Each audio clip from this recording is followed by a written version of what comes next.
Funding for Market Journal is provided by the Nebraska Soybean Board. Soybeans are found on dinner tables around the world. Some form of the soybean is found in baby foods, snacks, cooking oils, and many other food items eaten daily. And soybeans provide the protein in the diets for livestock and fish. The Nebraska soybean farmers support research to develop new soy-based products for foods, livestock, and industrial uses through their checkoff dollars. The Nebraska Soybean Checkoff, growing opportunity from the ground up.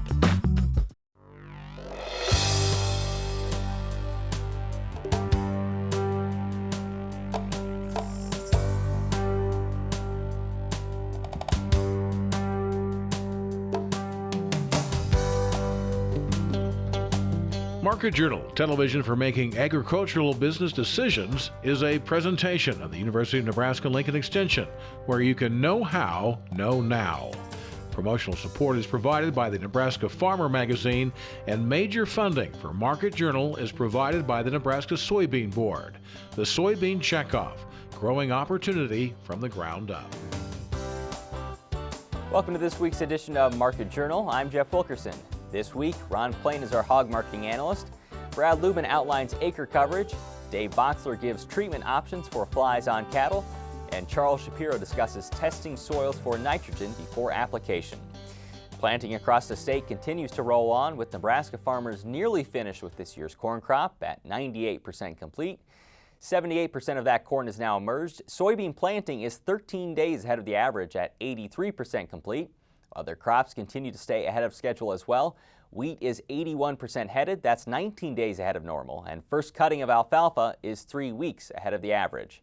Grain markets reacted to those positive conditions after Monday's report. But as Ron Plain says in this week's market analysis, the crop is far from harvested. This may, however, provide some relief to hog farmers who have paid extremely high input prices for more than a year now.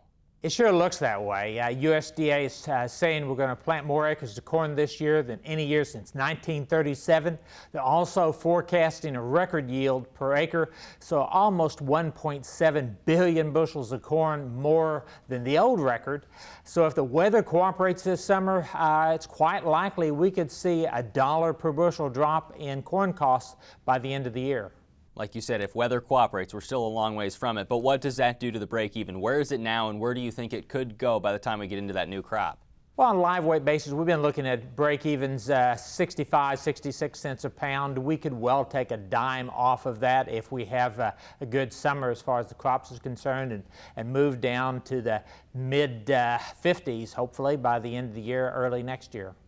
Are we going against seasonal trends? I was reading something you had written earlier in the week, or maybe it was last week even, that you thought that the prices might be going against seasonal trends. Well, normally spring's a pretty good time for hog prices.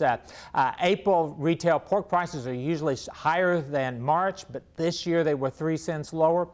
Normally we increase hog prices more from the start of May to the end of May than any other month. We're a long ways from doing that this year, so yes, we're seeing some slight improvement in prices, but nothing like we normally get at this time of year. What are we seeing in terms of slaughter weight? It's been a relatively fair spring, but as we get into these hotter days, what do you expect to see there? Well, weights have been up all year long, and was running 1 to 2 pounds on an average carcass above a year ago. Normally, hot weather hurts rates of gain. Pigs go to market lighter. It should heat up this summer. It almost always does, and that should pull down weights and thereby reduce the amount of pork on the market and should help our prices. Right, but there's still low demand. Why is there still low demand? With what we've seen from falling gas prices, that's still not enough to remedy it? Well, yeah, demand looks like it's getting softer here rather than stronger as we move in the summer. You mentioned energy prices. High gasoline prices were a drag, we think, on meat demand back late winter, early spring. They've been falling here in recent weeks. That's some good news. We could also use some good news in the economy and more jobs. It takes people with money in their pockets to drive up meat prices. And obviously there's going to be that battle with beef prices as well. And as we've seen from the last cattle and feed report, that supply is going to be tight too. Yes, there's not going to be much beef on the market, and that may be good news for hogs. Record high beef prices should provide a little bit of cover and make those pork chops look a little bit like a bargain in the meat case. Let's talk about exports. Exports were at extremely high levels last year. Where do you see them this year and then even going into 2013? Yes, 2011 set a new record for pork exports. We were up almost 16% in the first quarter of this year in exports compared to a year ago, but we're not near that optimistic for the second half. Two of our big foreign customers, China and South Korea, have substantially more hogs than they did a year ago, and that's probably going to mean they're going to buy less U.S. pork in the second half of the year, possibly a lot less than they bought in the second half of 2011. And weighing into that is obviously the strength of the dollar and how that weighs against the European issues that they're having across the sea. How do you diagnose that, Ron? Well, yes, if you've been following the financial troubles of Greece and some of the other countries in Europe, it's a real problem. That's created a lot of concern about the euro. The lower euro values basically means higher dollar values, and a strong dollar is tough on exports. So for the time being, it looks like the dollar's likely to continue to strengthen, and like I said, that's not going to be good news for meat exports. So as we close out, let's take a look at the futures prices. Do you think it's an opportunity now to lock in prices or to hedge at all? Well, I'm thinking that patience may be better. The futures market expects prices to move higher into August, and they're fairly optimistic for 2013. I think there may be some opportunities to hedge deferred prices, but I'd probably wait till a little bit later in the summer when things get hotter and weights come down, and hopefully hog prices rally some more. Next week, we'll look at grain markets with Wade Johannes from Central Valley Ag. Agriculture Secretary Tom Vilsack said this week the USDA would ask for public input before deciding whether to move report release times.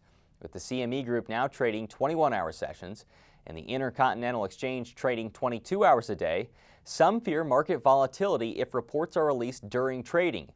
Reuters notes the first major USDA report that could cause major shifts with the new hours is June's monthly crop report, scheduled for release on the morning of June 12th. Discussions in Washington continue on how to cover producers in the next farm bill. But as UNL Extension public policy specialist Brad Lubben points out, farmers have a decision to make by the end of the month regarding coverage under the current farm bill. You may recall when the 2008 Farm Bill was passed, we introduced this new revenue program called ACRE, and there has always been this decision about whether to sign up for the ACRE program or stick with the existing direct and counter-cyclical. We're now to the last year of the farm bill, of the current farm bill, and there's still this ACRE decision that has to be made before the end of May. Now in the past it hasn't really paid off. What are we looking at this year? And we'll go through it crop by crop. Right. And in corn specifically, with prices that could be falling soon, right, would it pay off this year? Well, clearly that's something we wanted to analyze. This might have been the first year that the safety net really looked like it mattered, because in fact corn prices have fallen substantially since since the last 2 years. In fact, the current price expectations for the 2012 crop based on USDA estimates are $1 less than the average of the last 2 years. But the way the ACRE program was written, there's also a limit on how much the guarantee could move year to year, and the guarantee was still climbing to meet current expectations, which means prices are lower, yes, expectations are lower, yes, but the guarantee still hasn't caught up, and it's still about 15% or so below current expectations. So in terms of price, where would the market need to hit in order for that ACRE to kick in and do some help? Right. Right now we're talking about a $5 price or better on corn expectations. Prices would actually have to drop below $4. Given average yields, prices would have to drop below $4 to trigger ACRE payments. And that would have to be a major market mover, something like 100 million acres to be planted at the end of the June acreage report or something like that. You're right. We'd have to have a major supply and demand shock that really changes the market expectation. It's not entirely impossible or unfathomable, but clearly the market doesn't expect that great a move. What do you see in soybeans? How much would the price need to move there? The outlook is arguably more bullish in soybeans for price. That's in fact the case. The outlook's been more bullish. Soybean price forecasts for the 12 crop are in fact ahead of both the 10 and 11, and so you've got an average that really trails. You'd have to have a 20 to 25% revenue loss before acre would matter for soybean production. This year's soybean crop or soybean price is ahead of the average as well? Right, yes. The soybean price for the 12 crop, this is the first estimate, mind you, by USDA of what the 12 crop price would look like, but that 12 price projection is clearly ahead of the last 2 years' average. And finally, the last crop that we're going to talk about in the state is wheat. What would wheat have to do? Well, wheat is sitting, we're close to the end here. We have a good idea of what the crop looks like. Major surprises are difficult to come up with this late in the growing season. And so wheat expectations, well, the guarantee is similar to corn. It's a good 15% below current projections, and it's difficult to imagine payments coming out of that. Just to backtrack and reiterate, this would be the last year conceivably for the ACRE program. Right. A producer can actually look at the ACRE program like a one-year sign-up decision this time around. It may still be far enough out of the money that not many producers are interested, but it doesn't impact what the next year's safety net might look like. Regarding progress of the next farm bill, Nebraska Department of Ag Director Greg Ibaugh released a statement this week extending his appreciation to the House Ag Committee for its discussions. Ibaugh says it's crucial the House committee moves expeditiously to put forward a bill. Ibaugh said he looks forward to legislation that maintains a safety net through sound risk management programs, contains streamlined conservation programs, and continues trade programs that aid in market development and facilitation of overseas sales. On a windy day north of Kearney last week, we talked with Dave Boxler. The UNL Extension educator in entomology says now is a good time to start scouting for flies. If left untreated, flies can pose a major economic threat to cattle and pastures across the state. Well, actually, this year has been kind of unusual anyway. We've had a warm-up much faster than we normally do. And now is the time to go out and look at your cattle before you send them to the pasture and see if the fly numbers are starting to come on. We like to target treatment starting in the 1st of June, especially for insecticide air tags. We have 3 different species of flies that we are working with here in Nebraska this year that bother pastured cattle. That would be the stable fly, the horn fly, and the face fly. And we'll start with the horn fly. It is a small fly that stays on the animal almost exclusively during the day.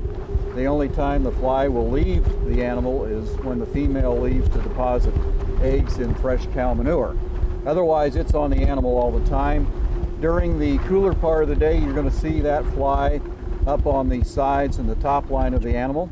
As we progress towards noon or 1 o'clock in the afternoon when it gets warm, those flies will migrate to the belly region of the animal, and they will not be as noticeable to the producer at that time. So if you're going to determine if you're getting good fly control for horn flies, you need to go out and make your observations between 9 o'clock in the morning and say noon. That'll give you a good idea if your fly control is working. And then what are the life cycles of the stable fly and the face fly? The stable fly takes about 24 days to go from egg to an adult. And what's interesting about the stable fly, it does not develop in straight cow manure. It likes a combination of organic material, such as spent hay that we see in the background here, and manure and moisture. That's where it likes to develop. The face fly does develop in straight cow manure. And the face fly has some real issues too, because it can vector the bacteria that causes pink eye.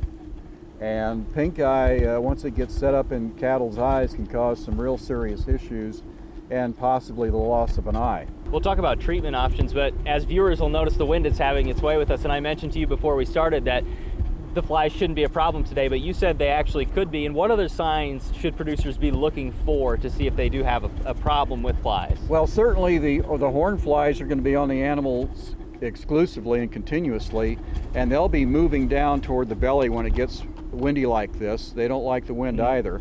The stable fly will tend to rest on objects like we see in our background, like the barn, be resting sites out of the wind. As soon as the wind dies down, they'll be out feeding. If you see your cattle grouped in small groups in corners of pastures, that's a good indication that you have a stable fly issue. and you need to provide some type of control. Based on the economic impact that it could have on cattle, what are the treatment recommendations and options that producers have? Well, for stable flies, unfortunately, we don't have a lot of options for cattle in pastures. The stable fly feeds exclusively on the legs of animals. Insecticide ear tags, dust bags, and oilers really do not focus the treatment down in that area of the body. The only thing that will provide a relief to the stable fly on pastured cattle would be animal spraying. And we suggest that producers try to help the animals out by at least spraying once per week. In the areas where flies may lay maggots, what can producers, can you do anything to eliminate the growing of new flies? Well, yes. An example, in our background here, we see a lot of spent hay, and this would be a very excellent area for stable flies to develop. You can apply a larvicide to that, or you can clean that area up, take it out on the field and spread it out in a thin area and let dry it out. You mentioned pink eye. What are the other economic problems or bottom line numbers that producers could see if they don't control flies? Well, in respect to horn flies, we've done a lot of economic studies here in Nebraska, and we've seen where weaning weights can be affected by anywhere from 10 to 20 pounds difference between a calf that has received treatment and a calf that has not. So that's pretty significant. Yeah. On a national level, it ranges anywhere from 4% to 15% reduction. In the case of stable flies, in our studies that we did at North Platte several years ago, we saw that stable fly numbers averaging about 3.5 per leg reduced average daily gains by 0.44 pounds per day, and that's really significant. So it really will help your profit line if you go out and reduce those fly levels. Next week, we'll take a look at dry conditions in western Nebraska rangeland with UNL Extension educator Aaron Berger. Most Nebraska farmers cut grass hay when it's convenient, in late spring after planting is complete. Bruce Anderson, a UNL Extension forage specialist, says it's important for farmers to remember that the nutrient content of grass hay changes as it grows. As the grass gets older, it gets a little bit more stemmy. The leaves are no longer quite as robust and young. When it's real young, the plants may be as much as 20% protein, but it's not unusual to see fully headed out and mature plants that have seed already on them be only maybe about 6% protein. When you look at what kind of animals you want to be feeding and what kind of hay you may have out there, oftentimes if you can plan ahead of time and know that this field of hay is going to go to this kind of livestock, when might be the best time to cut that hay so it meets those nutritional needs. If they're going to be young livestock, cut it early. If they're going to be older livestock that don't have the high nutritional needs, maybe we can let it get a little bit more yield out there, cut it later, but still meet their needs. Anderson says similar changes occur with energy content in grass hay. Energy may drop from 60 or 70 TDN down to the 40s when the plant matures. A grazing philosophy requires flexibility, creativity, and a close watch on the bottom line. You'll find in the May Nebraska Farmer that Don Peregrine of Fullerton has been practicing this philosophy for years. Peregrine uses a wagon wheel paddock system, a creative fencing system, and a central watering system. His design has 8 paddocks in the wagon wheel, with each paddock taking up 7 acres. You can read more about the efficiency of the system and how it works in the May Nebraska Farmer. As this year's crops continue to emerge, farmers may be thinking about applying nitrogen. We talked with UNL Extension soil scientist Charles Shapiro this week about how a mild winter and warm spring may make this year different. The warm weather last fall and all through the winter gave us warmer than normal soil temperatures, and when the temperatures are warmer, there's probably more microbial activity, and so there would be more release of nutrients from the soil organic matter, previous residue from soybeans or corn. So there may be more nitrates in the soil than normal. How does the moisture affect that, Charles, or the lack thereof?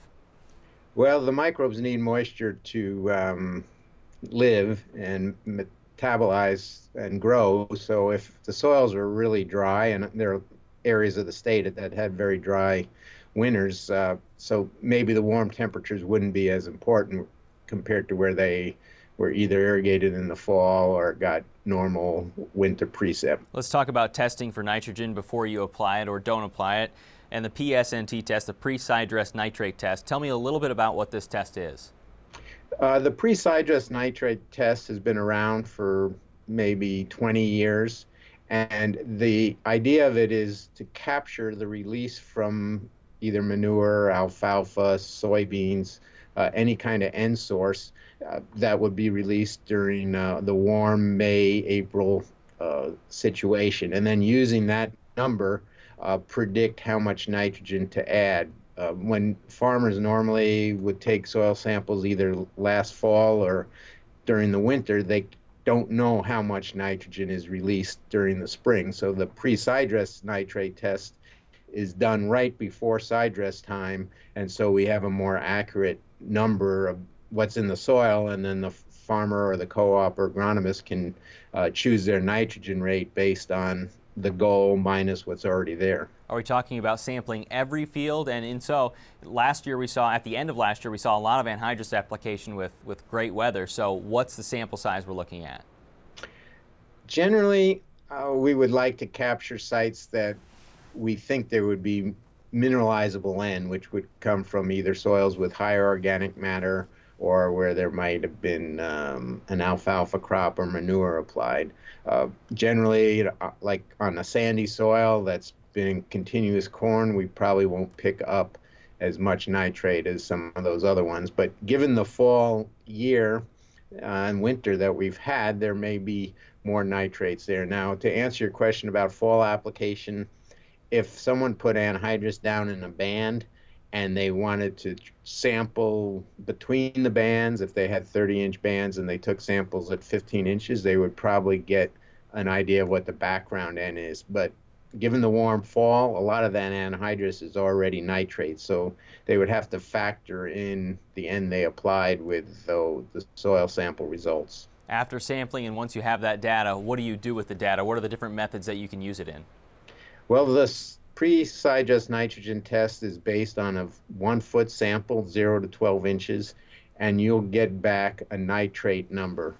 The university here in Nebraska uses the Iowa interpretation. We don't have our own, but essentially you are putting on about 8 pounds of N for each part per million of nitrate below about 23 parts per million. So there is if you go on the web, you can find their extension circular that goes in the details. But I think the important piece of information would be if your soil tests higher than 23, you don't need any nitrogen. And what's the accuracy of the test? Back about 15 years ago, there was a regional project that essentially looked at 300 different comparisons for the pre-sidedress nitrogen test, and they found 28 sites where the test was a failure. And most of those failures, 25 of them, the failures were that the pre-sidedress nitrogen test actually recommended too much nitrogen, and only 3 of them recommended too little. So that came out to about 28%, but most of those, that 28% was over recommendation. So we have pretty good confidence that if they come up with a high nitrate level at the end of May, early June sampling, that there's plenty of nitrogen there. Nebraska's field office of the National Agricultural Statistics Service says warm temperatures and winds are also taking a toll on soil moisture. Here to forecast chances of precipitation over the next 7 days is UNL Extension statewide climatologist Al Dutcher. Well, folks, here we are again. It's time for the weekend forecast and the lookout for the next 7-day period. But before we get to that forecast, let's talk about what's happened during this past week. We did see some warm, windy conditions develop during the early part of the week with some scattered thunderstorm activity, but where the main focus of precipitation was in the Wednesday to Thursday time frame, where we've seen a cold front slowly move across the state. The best precipitation reports that we've received so far is from central through northeastern Nebraska with 1 to 1.5 inches general coverage. As you move south and east of that region, we didn't receive much in the way of any significant moisture. In fact, some places of southeastern Nebraska didn't receive any precipitation. West of the cold front that moved through, we were looking at lighter precipitation amounts, generally less than 1/2 inch, and that covered a good portion of the panhandle in the western 1/3 of the state. Now, as we go forward through this next 7 days, we're going to deal with some heat. some cool conditions before we start to see return of heat during the later part of next week, but that does provide us with a couple of chances of scattered thunderstorm activity. So let's get to the main forecast, and as we go to the upper air models, what we are going to notice is there's a broad upper air trough to our west. It's going to start to move toward the northern portion of the plains, and it's going to drag a cold front through the state. So for today, we should see warming conditions across the entire state. We'll be looking at highs in the low 90s across extreme eastern Nebraska. As we get to western Nebraska, before that cold front comes through, easily should make it into the mid 90s and possibly even upper 90s to low 100s in a few isolated locations, with thunderstorms developing, particularly in western Nebraska during the overnight hours and then spreading eastward across northern Nebraska during the overnight into the morning hours of Sunday. Now, by tomorrow, what we're going to look at is that there will still be some residual moisture across Nebraska, so we have the chance for generating scattered thunderstorm activity, particularly across the southern half of the state. More organized convection is possible across extreme northeastern and northern Nebraska, all the way up into eastern Montana. Temperatures are going to cool across the northwest to the low 70s, and in southeast Nebraska, in advance of this cold front, we should still make it into the low 90s. Now, as we get into Monday, we'll notice that system moving its way into the western Great Lakes. The cold air remains across the Dakotas and extreme northeastern Nebraska, where we'll be looking at highs in the mid 70s. Farther southward, we may make it into the mid 80s with just a slight chance of scattered thunderstorm activity. And as we get into Tuesday, we'll see pretty much a zonal flow in the upper atmosphere across Nebraska, which means temperatures will be pretty consistent from the previous day, looking at mid 70s across the northeast to the low 80s across the southwest. Now, as we go into the day on Wednesday, we see another trough going to rapidly move through the region and bring in much cooler air into our state. We'll be looking at a chance for scattered thunderstorm activity across northern Nebraska, spreading south and eastward as the evening progresses.